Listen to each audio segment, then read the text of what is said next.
Pemirsa masih di IDX Season Closing dan kami juga masih mengundang Anda untuk bisa berpartisipasi di WhatsApp interaktif kami di 0812 di 8788 di 3723 seperti yang tertera di layar televisi Anda nantinya. Dan sebelum kita lanjutkan perbincangan pemirsa, kita akan coba lihat terlebih dahulu 4 saham pilihan yang direkomendasikan dan mungkin saja bisa menjadi salah satu referensi untuk Anda. Dapat Anda saksikan grafis di layar televisi Anda pemirsa, 4 saham pilihan yang direkomendasikan dari produsen semen ada SMGR lebih ke arah spekulatif buy, supportnya di 3410, resistennya hingga ke 4380. Kemudian juga ada Wood spekulatif buy 165, resisten hingga ke 260. MDKA yang hari ini naiknya cukup tinggi, supportnya di 2280, resisten hingga 2600, juga direkomendasikan buy. Dan ASRI dari properti, ini saham ini sudah cukup lama tidak direkomendasikan pemirsa dan masuk ke dalam saham pilihan lebih ke arah spekulatif buy, supportnya di 124, resistennya hingga ke 154. SMGR, Wood, MDKA, dan ASRI. Dan lagi-lagi keputusan investasi tetap ada di tangan pemirsa IDX Channel. Ibu Liza, kita lanjutkan kembali 4 saham pilihan yang Anda rekomendasikan. Langsung saja kita ke SMGR, Ibu Liza, di mana pergerakan SMGR volatilitasnya juga cukup tinggi, Ibu. Di perdagangan hari ini cenderung mengalami tekanan, padahal di 24 Juni lalu ini sempat ke 3780. Analisis Anda untuk SMGR? Oke, memang SMGR masih menjalani downtrend, terbilang cukup berat ya. Tapi di sekitar support 3.400 ini mulai kelihatan ada pola bottoming. Sementara dari sisi indikator RSI-nya juga sudah sedikit ada momentum buying-nya sudah mulai picking up. Nah, tapi saran saya untuk para investor, tunggu dulu, jangan average up SMGR terlalu banyak sebelum dia tembus ke atas level 3720.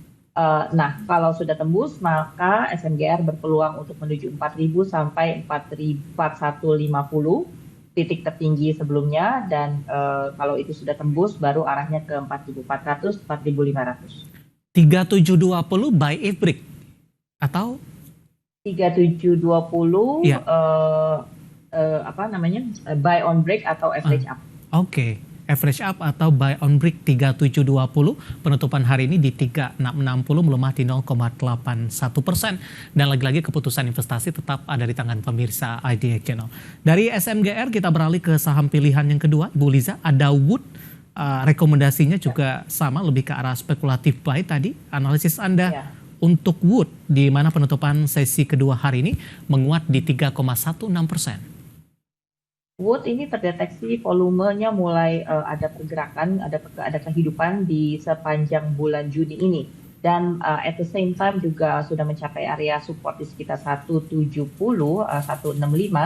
So hari ini sudah mulai ada percobaan untuk menembus resisten MA10. Closing di atas 200, saya rasa ini akan lebih memungkinkan untuk Wood naik terus menuju 210. Target berikutnya 210 atau nextnya adalah cukup tinggi di sekitar 240. Saya rasa coba itu dulu untuk jangka pendek. Tekanan terhadap Wood sudah cukup dalam, Ibu, dari 350 di perdagangan Maret.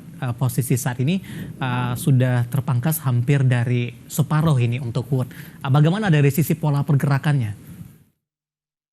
Saya lihat ini mulai ada karena volumenya mulai naik nih di sepanjang Juni. Jadi ketika dia harga sudah cukup dalam, RSI-nya juga sudah masuk wilayah oversold, sudah terdeteksi sedikit ada gerakan akumulasi. So maybe untuk trading jangka pendek ini bisa kita gunakan momentum.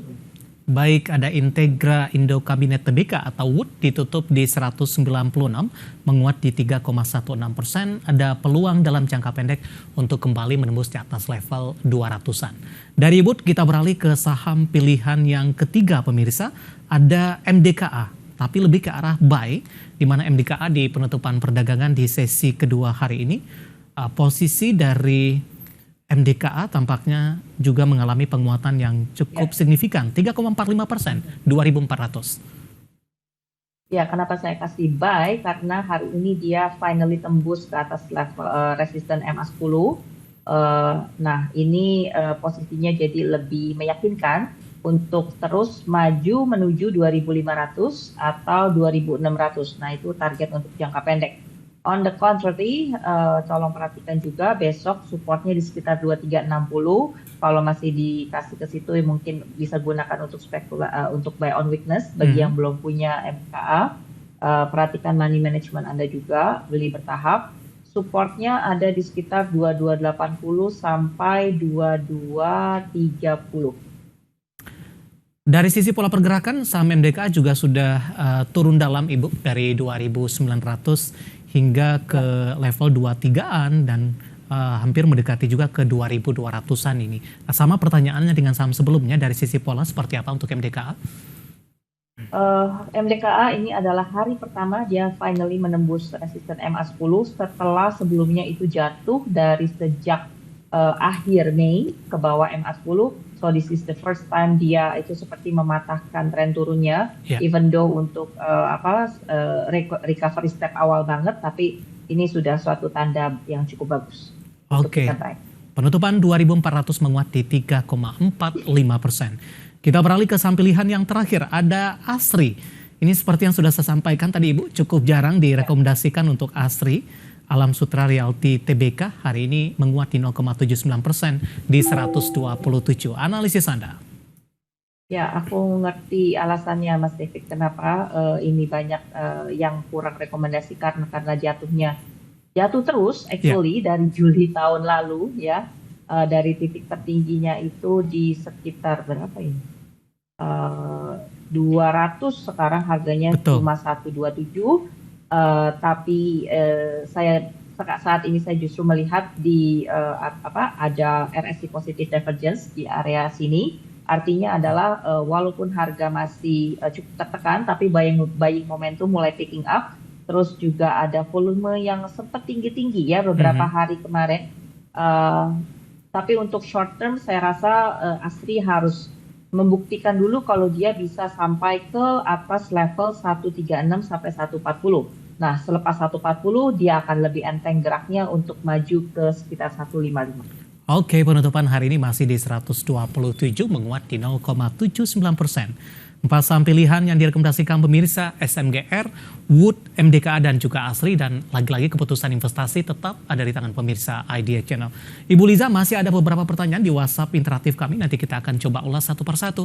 Kita masih punya satu segmen lagi dan pemirsa kami akan segera kembali sesaat lagi. Kita sudah sampai di segmen terakhir dan terima kasih juga untuk Anda yang masih bergabung bersama dengan kami. Bu Liza, kita lanjutkan kembali, waktu kita cukup terbatas Ibu. Kita ke Riau terlebih dahulu, ada Bapak Wijang, terima kasih juga sudah bergabung. Menanyakan saham auto Ibu, Astra Autopart Tbk, nyangkut di 2.300. Tetapi pelemahan selama ini mampukah kembali ke level tersebut dan masih bisakah dipertahankan untuk jangka panjang? Analisis Anda untuk auto. Oke. Berdasarkan pergerakan harga saat ini justru adalah waktunya akumulasi. Jadi jangan putus harapan dulu ya. Oke. Nah, masalahnya pergerakannya mungkin bertahap. Kalau kita lihat dari chart weekly di sini ada support cukup kuat di sekitar harga 1.800, 1.700, naiknya bertahap. Kalau auto sudah tembus ke atas 1920 baru dia bergerak ke arah 2000 and then 2100. Nah, di situ mungkin akan ada volatilitas, Bapak harus tunggu sedikit lebih lama.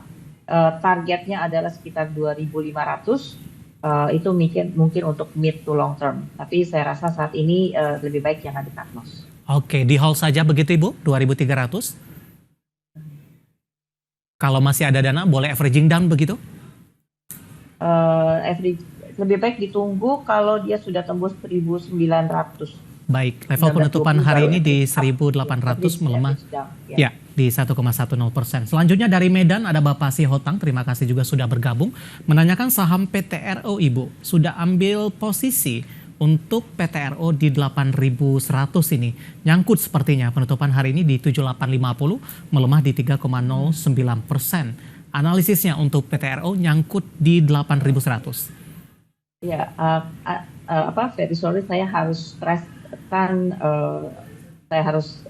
tekankan kalau resistennya itu ada di angka 8.000 ya, 8.000 sampai 8.400. posisi harga saat ini kurang favorable. Lagian PTRO juga sudah naik cukup tinggi beberapa hari terakhir ya.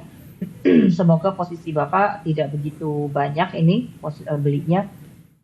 Lebih baik dikasih batas stop loss kalau ternyata besok-besok itu tembus lagi ke bawah 7.700, lebih baik Bapak kurangi posisi karena ini takutnya masih bisa konsolidasi terus sampai 7.000 or even maybe 6.800. So pertimbangkan untuk kurangi posisi. Baik, selanjutnya ada Bapak Purnomo ini tidak menyebutkan lokasinya di mana, menanyakan ASII Ibu. Sudah boleh masuk, kemudian support dan resistennya. Astra kalau ditanya sudah boleh masuk sekitar 4.300 boleh Pak. Tapi kalau Bapak mau tambah beli sebaiknya ditahan dulu sampai dia breakout 4.470, 4.500. Ini akan lebih besar chance-nya dia bisa naik sampai target 4.800. 4.800, kemudian dia ada potensi tutup gap ke arah 5.000 sampai 5.100. Itu dulu untuk jangka pendek. Baik, selanjutnya ada Bapak Mars, terima kasih juga sudah bergabung, tidak menyebutkan lokasi, menanyakan DRMA. Sudah punya di harga 995, nyangkut sepertinya penutupan hari ini sudah di 870. Oke. DRMA in overall memang masih dalam tren turun, tapi Bapak mungkin bersabar sedikit lagi, sepertinya ada potensi breakout. Kalau sudah tembus ke atas 900, kita agak tenang Pak, apalagi kalau sudah di atas 920, 955, nah ini potensinya besar, kembali ke angka 1000 dan targetnya itu 1050. Baik, terakhir Ibu dari Bapak Andrew dari Tangerang Selatan, baru saja masuk. Pertanyaannya cukup panjang, tapi kesimpulannya di tengah keputusan The Fed kenaikan NPL Ibu, tapi lebih ke arah saham-saham perbankan big cap ini, di tengah tantangan yang ada, seberapa besar peluangnya saham-saham perbankan big cap untuk menembus ke level tertinggi sepanjang masanya kembali di sepanjang 2024 ini? Oke. Masalahnya adalah saya rasa BI belum akan menyesuaikan suku bunga kita, BI secondary repo rate sebelum the Fed-nya yang turunin suku bunga duluan. Sementara tone dari bank sentral sana juga masih kadang dovish, kadang hawkish, ya kan? Mereka tidak mau dipaksa market untuk cut rate tahun ini, tapi mereka benar-benar harus perhatiin dulu apakah indikator ekonominya itu mendukung atau enggak, tingkat inflasinya benar-benar bisa dikendalikan atau tidak. Jadi buat banking tahun ini, kecuali mereka bisa kontrol angka NPL dan suku bunga tinggi ini tidak lagi menjadi membebani begitu, dan apa yang di encourage oleh Pak Jokowi untuk kejar kembali NPL atau kredit yang kemarin sempat direstruk pada waktu COVID. Baik. Nah, adalah satu-satunya cara untuk kembali menyegarkan neraca dari banking ini gitu. Okay. So kita belum lihat ke situ dan juga rupiahnya juga kayaknya masih agak lesu ya, sekitar 16.300. Nanti itu pun rupiah akan membaik kembali kalau The Fed sudah bisa potong suku bunga. Baik. Karena ya dolar indeksnya kan otomatis juga akan melemah. So, banking untuk tahun ini saya rasa masih neutral aja. Gitu. Baik Ibu Liza, waktu kita cukup terbatas dan pembahasan tadi semoga bisa menjadi referensi terutama dari Bapak Andrew dari Tangerang Selatan, prospek dan tantangan ke depan dari saham-saham perbankan big cap. Dan lagi-lagi keputusan investasi tetap ada di tangan pemirsa IDX Channel. Terima kasih sudah bergabung, silakan bergabung bersama kami kembali di waktu dan di program yang sama di perdagangan hari selanjutnya. Ibu Liza terima kasih juga sudah bergabung, sehat selalu Ibu. Ya, sama-sama Mas David. Baik, terima kasih Ibu Liza C. Suryanata, Head of Research NH Korindo Sekuritas Indonesia. Akhirnya, saya David San Oval dan seluruh kabar kerja yang bertugas mengucapkan terima kasih. Sampai berjumpa kembali.